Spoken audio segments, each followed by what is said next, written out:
पहले निर्दलीय चुनाव लड़ा, यहाँ जो महंत थे।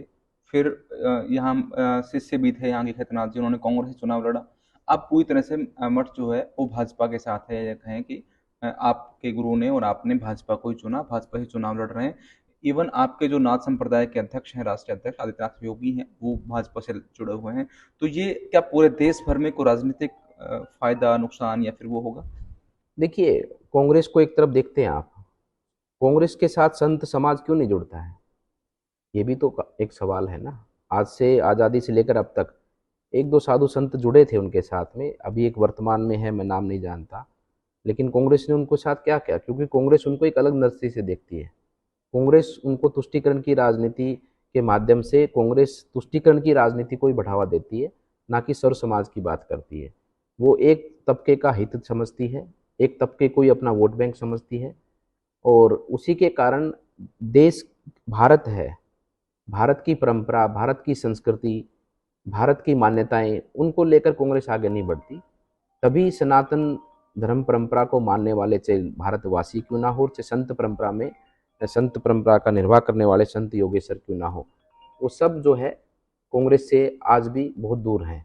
और इस यही कारण है कि हमारी भावना सेवा की भावना है, सर्व समाज की सेवा भावना, जो हमारा संस्कृति का या हमारे धर्म का मूल ध्येय है। सर्वे भवन्तु सुखिनः सर्वे सन्तु निरामया वसुधैव कुटुम्बकम् का भाव, ये कांग्रेस में नहीं है, ये हमारे भारतीय जनता पार्टी में ही है। हरियाणा में या ये कहें कि रोहतक के आसपास की सीटों पे इस मठ का प्रभाव है। आपको लगता है कि आपने इस प्रभाव को बढ़ाया है, चांदना जी ने बढ़ाया है? राजस्थान की बहुत सारी सीटों पर आपका प्रभाव है, क्योंकि लोकतंत्र में तो सब कुछ राजनीति है। देखिए, मेरा कोई प्रभाव नहीं है। मैं आज से 6 साल पहले या 7 साल पहले, जब मैं उत्तराधिकारी नहीं था, तब भी मैं था, लेकिन तब मुझे संसार में कोई नहीं जानता था। ये केवल तप, साधना और प्रताप जो भी है, ये बाबा के इस मठ का है। मैं तो एक सिर्फ सेवा हूँ। मैं तो सौभाग्यशाली हूँ कि मुझे इतनी बड़ी सेवा का इस जीवन में, मुझे इस जीव को चुना गया। ये बाबा की कृपा ही है। हम कुछ भी नहीं है, जो कुछ है मठ है और जनता जनार्दन है।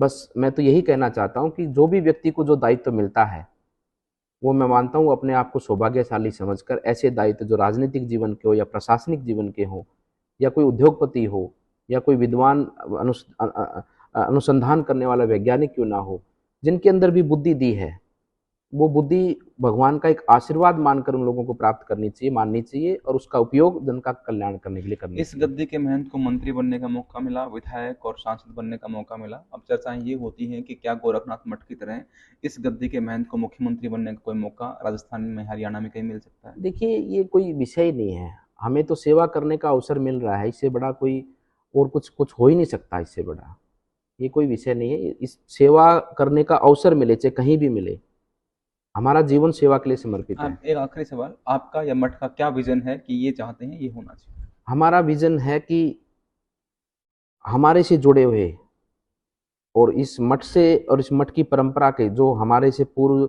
में सिद्ध पुरुष योगेश्वर हुए हैं, और उनके साथ में जो भक्तजन जुड़े हैं, प्रत्यक्ष रूप से अप्रत्यक्ष रूप से, हमारे धर्म से जुड़े हुए लोग, हमारे धर्म, हमारी संस्कृति, हमारे सनातन को मानने वाले लोग, 135 करोड़ के देश में लगभग 100 करोड़ से अधिक सनातन को मानने वाले लोग हैं। उन सब के मान सम्मान को बढ़ा के रखें, इस मठ के मान सम्मान को, इस मठ के जुड़े हुए भक्तों के मान सम्मान को, कि उनकी उनको उनको गर्व रहे सदैव कि उनके जो गद्दी पर विराजमान महंत हैं, उन्होंने पूरे जीवन भर जनता की सेवा के लिए समर्पित रहते हुए अपने जीवन को कार्य किया।